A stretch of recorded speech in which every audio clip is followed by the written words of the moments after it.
Allah Subhanahu wa ta'ala.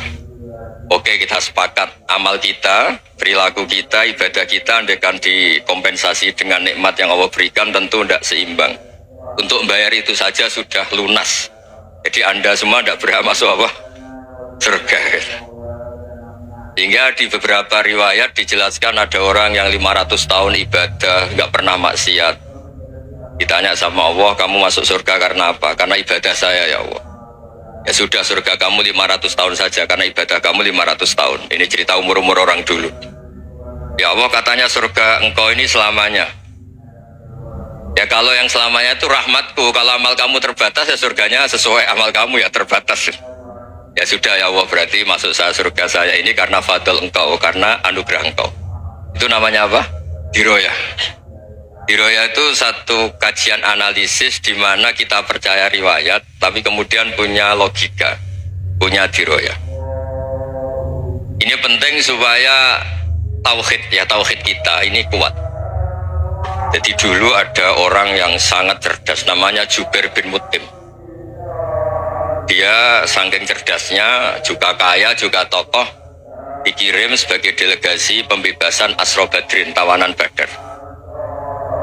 Kemudian pas datang ke Masjid Nabawi, Nabi delalah pas baca Wattur wa kitabim mastur. Sampai pada titik Nabi baca am khuliqu min ghairi syai'in am humul khaliqun. Apakah penciptaan yang sedemikian canggih itu dimulai tanpa perwujudan, tanpa sesuatu yang real, yang maujud? Orang itu langsung bersimpuh matur, ya Rasulullah, saya Islam.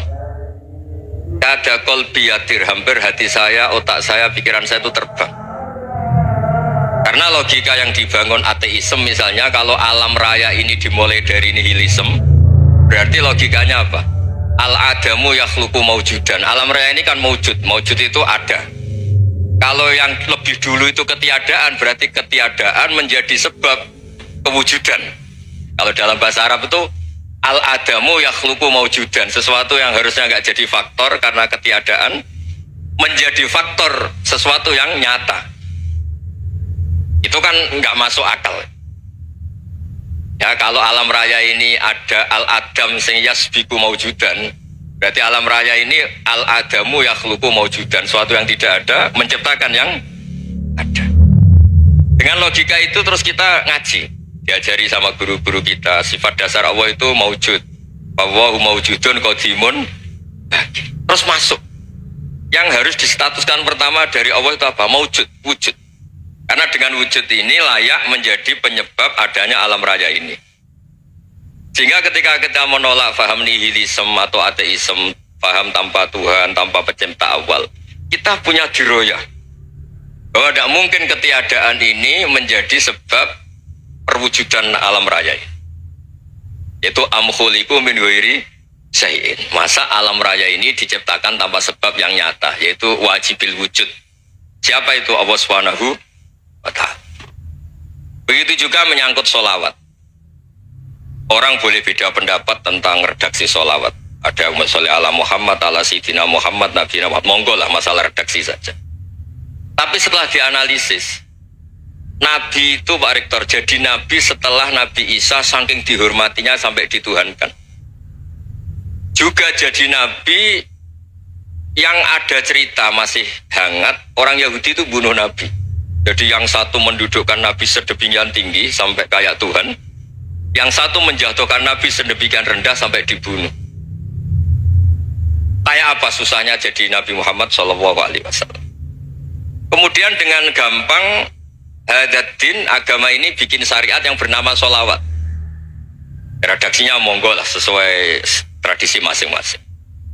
Allahumma sholli ala Muhammad, Allahumma sholli ala Sayyidina Muhammad, ala Nabiyina Muhammad, monggo lah.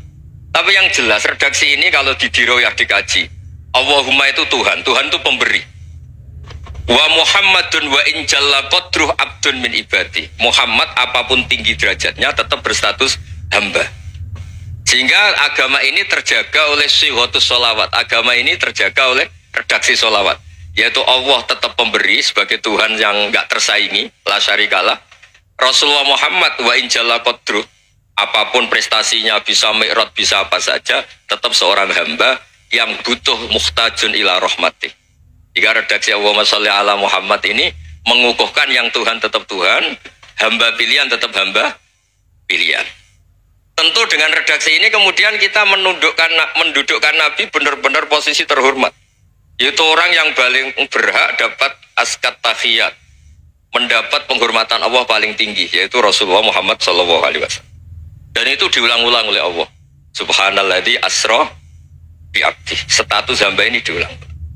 Lagi-lagi ini bernama diroya. Bernama apa?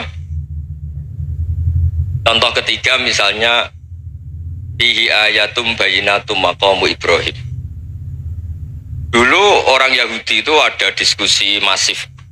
Syaratnya Nabi itu mbah-mbahnya harus Nabi, harus keturunan Nabi. Kemudian semua Nabi rata-rata di Palestina, di Syam. Lalu Muhammadnya asal usulnya dari mana? Tahu-tahu orang Arab kok Nabi, padahal orang Arab itu dulu jahiliyah. Alhasil terus diceritakan bukti Muhammad ini turunan Ibrahim adalah ada jejak kaki Nabi Ibrahim di dekat apa? Ka'bah. Fihi ayatum bayinatum maqamu Ibrahim. Kalau Nabi Ibrahim pernah di Mekah, artinya beliau pernah meninggalkan turunan yang di Mekah. Itu bernama Nabi Muhammadun sallallahu alaihi wasallam. Itu disebut fihi ayatum bayinatum maqamu Ibrahim. Nah, itu namanya diroyah. Diroyah itu satu perilaku keseharian kita beragama, kemudian tahu logikanya. Yang keempat misalnya mangkana yu'minu billahi wal yaumil akhir falyukrim apa? Jahro. Orang yang iman karena Allah dan Rasul maka memuliakan tetangganya. Andaikan pakai hukum sosial, tentu kalau tetangga kita baik, kita baik. Kalau kurang baik kok kurang penggawean kan gitu.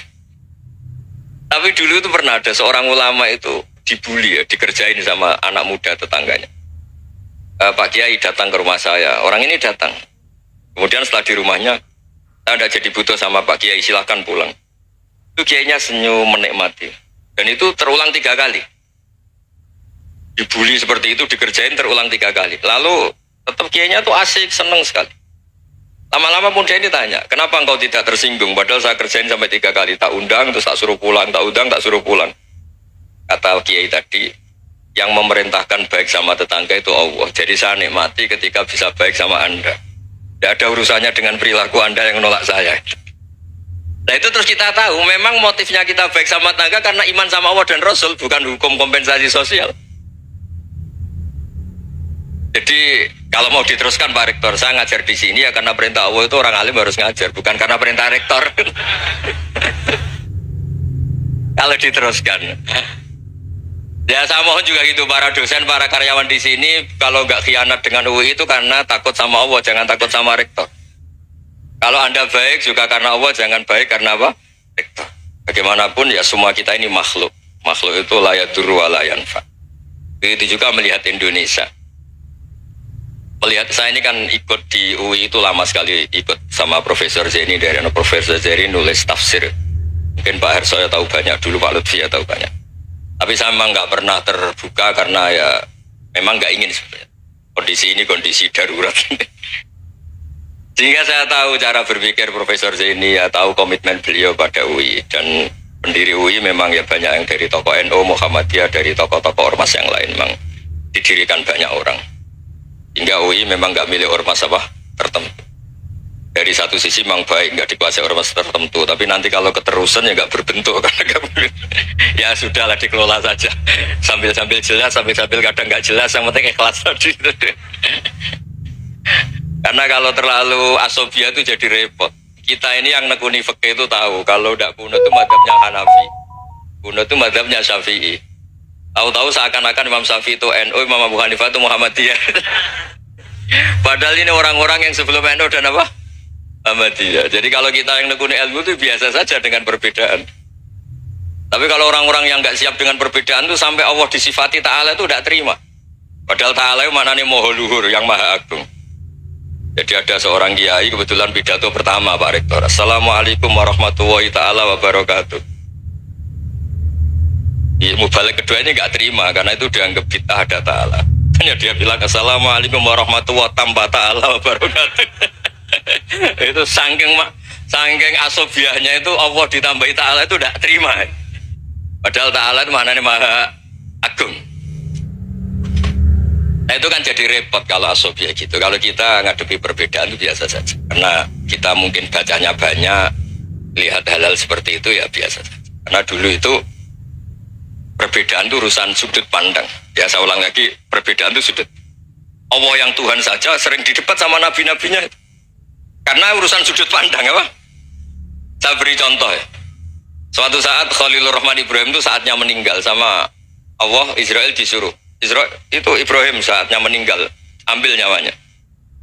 Setelah datang ke Ibrahim, ya Khalilur Rahman Ibrahim, saya disuruh nyabut nyawa Anda. Itu Israel dipaksa mikir sama Ibrahim. Hal ra'aita khalilan yumitu khalilah. Kamu tahu orang yang mencintai kemudian bunuh yang dicintai. Itu logika agak benar.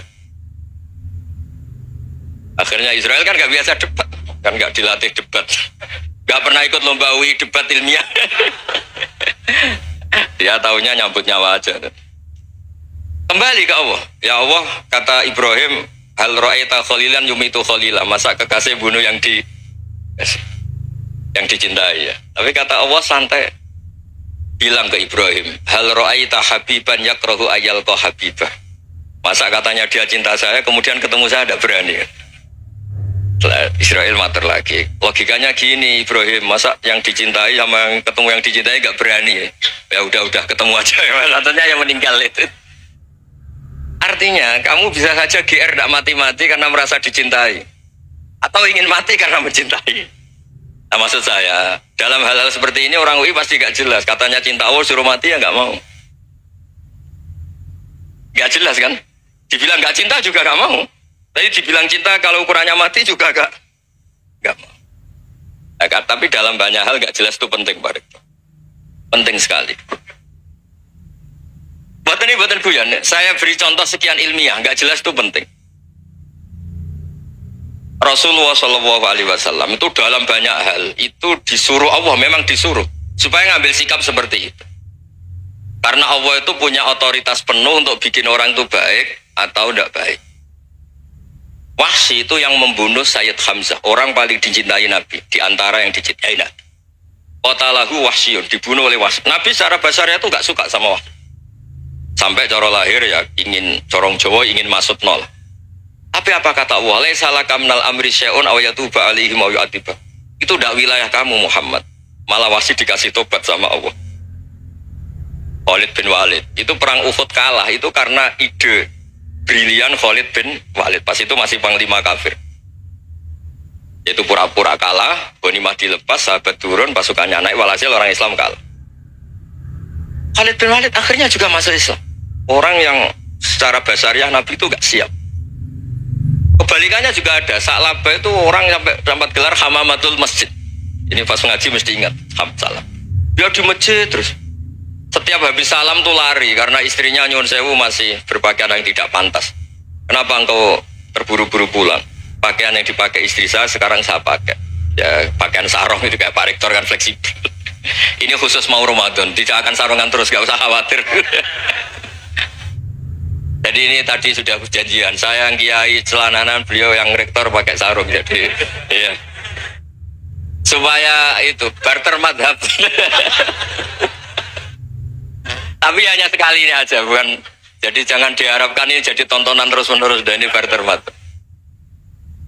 Nah, sama Profesor Kores juga sering gitu. Saya pakai sarung yang dipakai beliau pakai sarung yang diadili saya.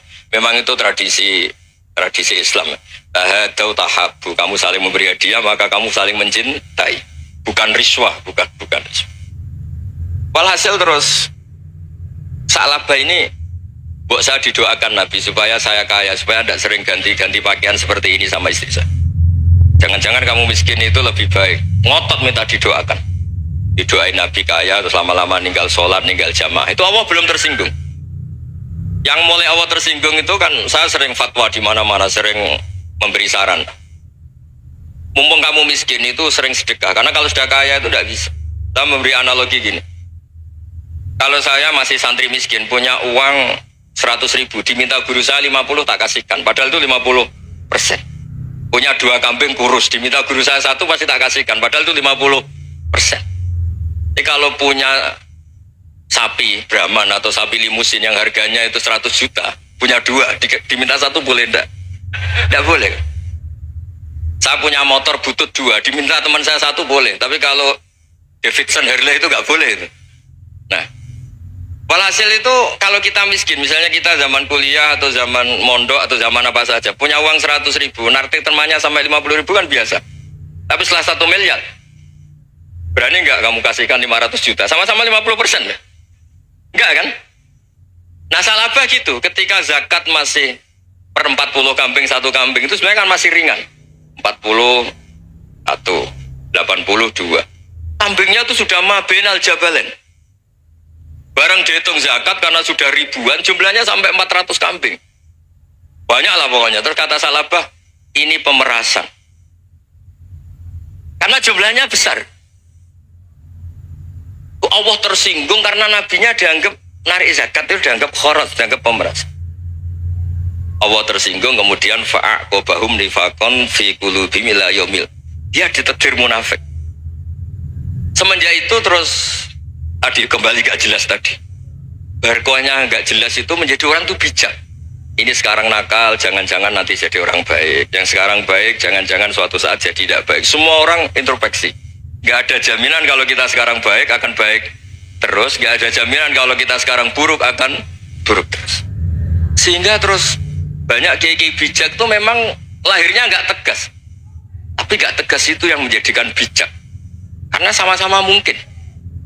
Itu yang disebut laisa laka minal amri syai'un aw yatuba alaihim wa yu'adzibum, itu tidak wilayah kamu. Ketika Allah mengomentari orang munafik juga wa yu'adzibal munafiqina insya'a aw yatub. Bisa saja ada yang disiksa, bisa saja ada yang dikasih tobat. Karena pola yang kita analisis itu semuanya menurut kita, bukan menurut kemaslahatan orang apa. Saya punya sekian contoh cerita. Orang yang sowan kiai baik-baik, mungkin bawa gula atau salam damla, tidak tahu lah. Itu tidak mesti jadi wali. Tapi Kalijogo yang kenal Sunan Bonang itu kenalnya itu karena ingin begal. malah jadi wali deh.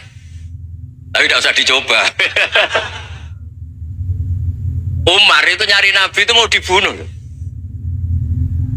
tapi malah tobat jadi orang baik.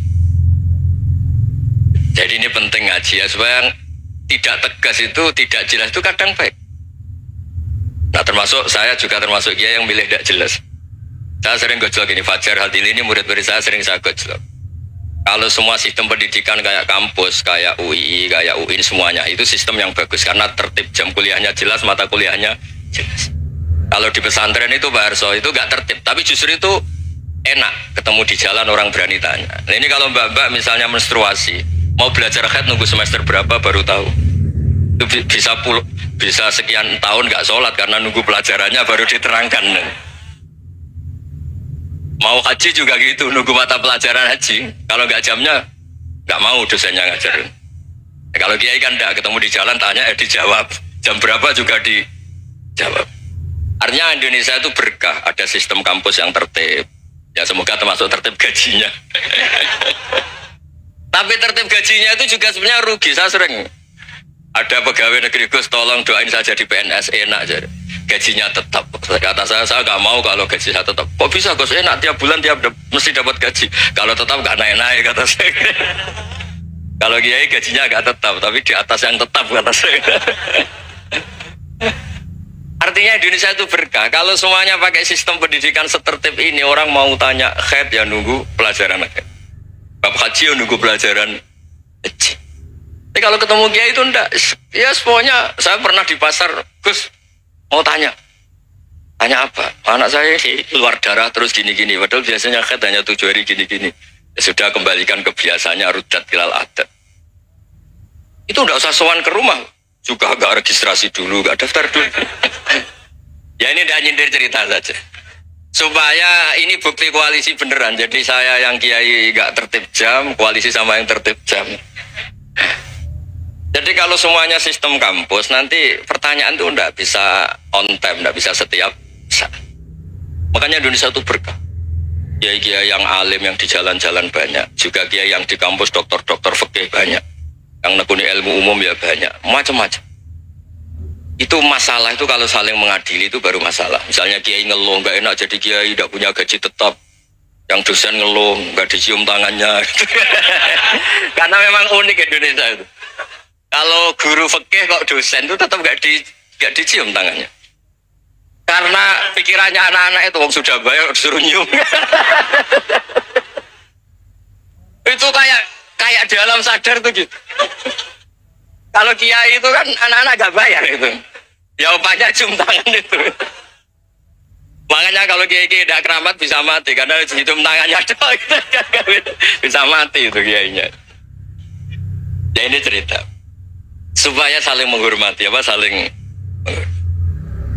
Jadi kalau makanya itu pakar-pakar akhlak ya, pakar-pakar etika peradaban.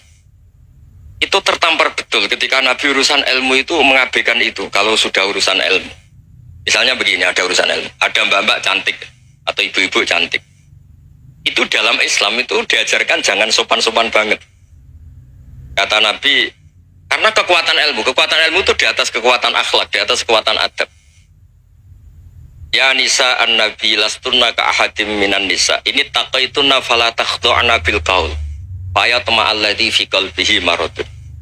Misalnya ada bapak cantik, menarik, kemudian sopan misalnya sama Pak Fajarin sama dosen-dosen, monggo binara. Wah itu bahaya, pikirannya kemana-mana itu. Orang yang imannya pas-pasan, wih berarti mau. Maksud saya kalau cantik, menarik, ketemu di jalan biarin aja dosennya mau kemana biarin aja. Gak usah dihormatin. Kalau dihormatin, Pak mau kemana sadarian mau bisa bahaya, tak biarin aja. Kalau tanya, Dek ini alamatnya mana? Cari sendiri Pak. Karena hanya dengan cara itu si Pak dosen ini gak kepikiran. Gak ada orang suka orang kedus itu gak akan. Tinggal sudah cantik, sopan. Wah bisa pikirannya macam-macam. Itu ilmu. Fala takhdu'na bil qaul. Kamu jangan terlalu lirih kalau ngomong. Fayatma alladzi fi qalbi maradun. Orang yang pikirannya masih kotor pasti berpikir yang negatif. Anda mungkin demi sopan sama dosen Anda. Tapi sejauh mana dosen Anda juga berpikir positif. Itu kan uji iman sama uji nyali. Nah, sama pejabat yang sopan sama kiai mungkin punya Alphard, punya Robicon, punya terus bawa uang banyak. Terus sama kiai cium tangan hormat. Jangan-jangan kiainya yang pikirannya macam-macam. Ini berarti bisa jadi muhibbin potensial misalnya. Nah, saya ini termasuk kiai yang pengagum ilmu. Sehingga saya sama orang yang medit, yang kikir sama saya itu saya senangnya bukan main. Kenapa? Karena kalau orang medit itu gak berhak nuntut. Tapi kalau orang lomo 1 juta minta surga, 2 juta ya minta apa? Surga. Gus salam template 200.000 aja kadang minta surga. Tapi kalau yang kikir-kikir ya sudah salaman tok sudah, gak minta apa, bahkan dia tahu diri, oh gak bayar kok minta. Maksud saya Islam itu luas, dinikmati saja Pak, dinikmati saja. Nah itu diroya, maksudnya itu diroya. Diroya itu kamu tahu aturan Islam itu kamu harus yakin khairihi wa syarrihi minallah, semua itu ujian, tapi kemudian dikaji. Makanya saya ini termasuk pengagum Imam Syafi'i. Imam Syafi'i itu dikasih tahu, ada orang yang di depan engkau cium tangan hormat tuh di luar ngomong-ngomong, ngata-ngatain Anda. Imam Syafi'i tertawa-tawa sewenang. Loh, ada ini dikata-katain di luar kok. Kok tidak kamu anggap munafik malah tertawa. Berarti saya wibawa, di depan saya gak berani. Dianggap enteng saja. Dibilangin, sebagian orang kampung sini gak suka sama engkau. Baguslah, tidak akan pinjam uang sama saya. Di mana-mana orang pinjam minta tolong itu karena seneng. Kalau benci kan enggak. Intinya dianggap enteng saja. Yang terjadi di dunia itu semuanya dianggap enteng saja. Man asa ilaika faqat atlaqaka. Yang berburuk sama kamu itu membebaskan kamu. Coba kalau akrab, titip. Ya misalnya akrab sama Pak Fajar, bilangkan ke Pak Rektor, sangkat atau jadi guru tetap atau apa, kan ribet. Kalau tidak cocok kan nggak minta apa-apa. Makanya hati-hati Pak Rektor sama yang akrab-akrab. Itu dulu saya juga nggak paham. Di antara wasiat Bapak yang sering diulang-ulang tuh itu. Suatu saat kamu jadi kiai, ngelola orang nggak seneng tuh gampang. Sudah, situ orang lain. Tapi kalau ngelola orang nggak orang seneng tuh repot. Mintanya aneh-aneh. 100.000 aja minta surga. Hanya teman tenis saja minta naik jabatan. Intinya itu ya sudahlah dikelola. Yang seneng ya berkah, mungkin teman berjuang, teman diskusi. Yang nggak seneng ya berkah, karena ini tidak minta macam-macam, nggak seneng. Nah itu namanya diroya. Diroya itu satu kajian keilmuan yang menjadikan kita ini nyaman dengan riwayat-riwayat, panduan-panduan dari Rasulullah Shallallahu Alaihi Wasallam kayak tadi. Kenapa sih tentang baik sama tetangga, baik sama tamu? Hitung-hitungannya tuh mangkana yu'minu billahi wal yaumil. Saya pernah dicium sama orang miskin yang akut, miskin betul. Itu tak ajarin, Anda ini lebih hebat ketimbang orang-orang kaya. Misalnya gini, misalnya ada komunitas rektor atau kiai besar. Saya ini kata orang banyak termasuk kiai besar. Mungkin kalau pinjam uang itu karena mau beli mobil, aksesoris mobil, karena kita kiai top atau rektor atau orang-orang top. Kalau sesama orang miskin itu pinjem-pinjemannya itu urusan beras, itu urusan nyawa. Keren mana? Menyelamatkan nyawa sama aksesoris mobil. Nyawa. Jadi pahala kamu pasti lebih besar. Itu senengnya jadi orang miskin terus keterusan sampai sekarang. Itu. Lo coba kalau menteri sama menteri, rektor sama rektor, kira-kira pinjamannya apa Pak Arso? Kan kalau mau beli mobil atau mau umroh VIP, pokoknya yang keren-keren. Kalau orang miskin pinjam karena apa? Makan kan? Beras kan?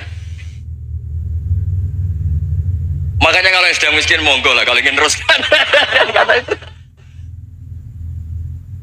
Maksud saya Islam itu seenak itu. Islam itu segampang itu. Sudahlah yang sedang miskin ya keren. Karena sekali sosial itu urusannya apa? Nyawa.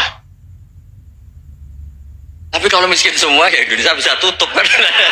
Ya sudah yang kaya-kaya itu saya mengatakan Indonesia karena bayar pajak yang menjadikan Indonesia berjalan. Tapi ya dipakai yang benar. Nah, begitu seterusnya. Ada kiai miskin cerita ke kita. Terus enak jenengan alim, terus punya santri banyak, bisa ngajar di mana-mana. Saya bilang, hebat kamu. Dia hidup di daerah tertinggal. Itu yang diajarkan kan hanya tauhid. Kan nggak mungkin desa tertinggal baca fikih perbandingan madhab. Kan nggak mungkin. Kalau yang kayak Pak Fajar, Pak Sadali kan nggak mungkin. Fikih perbandingan apa? Madhab. Menyorot madhab dunia hukum. Kayak angka-angka itu kan nggak benar. Tapi pertanyaannya, yang menyelamatkan masuk surga itu tauhid apa perbandingan madhab? Tauhid. Ini hanya mengajarkan fardu kifayah, sunat-sunat. Ini Anda mengajarkan fardu ain. Surganya dulu kamu. Oh terus senangnya jadi kayak gitu. Karena yang diajarkan apa? Tauhid. Sementara kita yang gaya-gaya ini ajarkan perbandingan apa? Ada studi banding ke Al-Azhar kemana-mana. Ini enggak tauhid. Dari orang nyembah pohon jadi nyembah Allah Ta'ala. Keren ya? Keren. Jadi terus kiki sama saya senangnya bukan mereka, karena tak bilang. Tapi ada yang agak kurang ajar, tanya saya. Kalau itu hebat, kenapa Gus gak mau jadi kayak gitu? Waduh. Wah ya repot kalau pertanyaan. Terus tak jawab, kalau saya jadi kayak gitu, kamu ngangsu ilmu dari mana coba? Ya dari jenengan, ya kalau sama gobloknya ada bisa. Ya sudah Gus aja jadi kayak besar jadi. Maksud saya, ya sudahlah kita begini seperti yang saya ajarkan di sini, saya sarankan supaya orang itu tahu. Ini namanya diroyah, apa? Makanya kata Imam Ghazali itu kalau kamu ingin sopan gampang melihat anak kecil, wa aqallu minni dzamban, dia dosanya lebih kecil. Karena masih kecil kan, tentu secara dosa enggak banyak. Kalau melihat orang yang tua, wa aktsaru minni ibadatan, dia tentu ibadahnya lebih banyak karena umurnya lebih banyak. Sehingga terus semua orang lain tuh di depan kita itu hebat. Ya semua orang lain sama, misalnya Pak ini rektor, Pak Fathul Wahid rektor, tanggung jawabnya lebih banyak, berarti pahalanya lebih banyak. Tapi sama, ketika melihat Nyon Sewu, melihat pegawainya yang secara lahir di bawahnya, ini tanggung jawabnya nggak banyak, pasti salahnya juga enggak. Itu yang diajarkan Rasulullah SAW, sehingga enak lah. Tapi kalau kita melihat orang lain selalu salahnya, itu pecundang. Allah saja tidak seperti itu kan, amal baik ya ada khairan, amal buruk ya ada saron, semuanya dilihat oleh Allah Subhanahu wa Ta'ala. Saya itu punya teman Gus, agak beling, agak seenaknya. Belum miskin. Wah itu seenaknya betul. Kayak kenal Tuhan sudah. Tak tanya, kenapa kamu seenaknya? 1 bulan tuh labanya bisa 200 juta sampai 500, sampai 1 miliar. Saya itu Gus, setelah duha itu perkembangannya bagus. Duha, sholat duha itu. Saya pernah miskin kan kata apa? Ingkana rizki fisama apa? Wa ingkana qalilan ya kalau fisama fanzilu terus wa ingkana qalilan fakasirhu kalau sedikit perbanyak. Ini trennya sudah benar semua. Nah, wa ingkana apa? Ya haraman fatahirhu. Kalau haram yang kau sucikan. Makanya saya seenaknya kalau qalilan sudah fakasiru paling trennya yang enggak benar juga fatahiru kata Mas. Dia yakin kalau yang enggak benar-benar sudah disucikan Allah karena yang lain-lain sudah dari miskin sudah kaya, qalilan sudah fakasiru, paling yang haroman juga sudah fatahiru gitu. Tak tanya. Lah kamu kok tahu? Polanya sudah ada Gus karena sang qalilan. Kamu sembrono sama Tuhan kok begitu kan. Tapi apapun itu seneng saya. Seneng saya sering salah teh, makanya saya mohon yang sekarang miskin sedang miskin itu ya tidak usah nyesal banget. Kalau ingin kaya monggo lah, namanya orang juga ingin ya, tapi Anda harus bangga. Sosial antar kalian adalah urusan nyawa dan itu pahalanya luar biasa. Supaya kita, nah yang kaya-kaya juga boleh GR lah karena pembayar pajak dan itu bisa menyelamatkan apa Indonesia Raya. Begitu seterusnya. Itu yang diajarkan Nabi, antawadhu hatta la yabghiya ahadun ala ahadin. Kamu semua harus tawadhu sehingga antar kalian tidak saling tidak sopan, tidak saling liar, tidak saling mendolimi. Termasuk tadi sikap gak jelas tadi. Orang dolim yang sekarang dolim bisa saja tobat, yang sekarang soleh bisa saja nanti. Semuanya itu mungkin. Kita diajari ya muqallibal qulub tsabbit qalbi ala dini. Jadi keliru kalau kita dalam banyak harus tegas, gak mesti. Al halalu bayyinun wal haramu bayyinun. Tapi ada wa bainahuma umurun mustabihat. Ada yang wilayahnya itu abu-abu. Misalnya ada perempuan cantik misalnya, contoh paling gampang. Kalau kamu ajari secara serius kamu bisa aja tergoda jadi fitnah.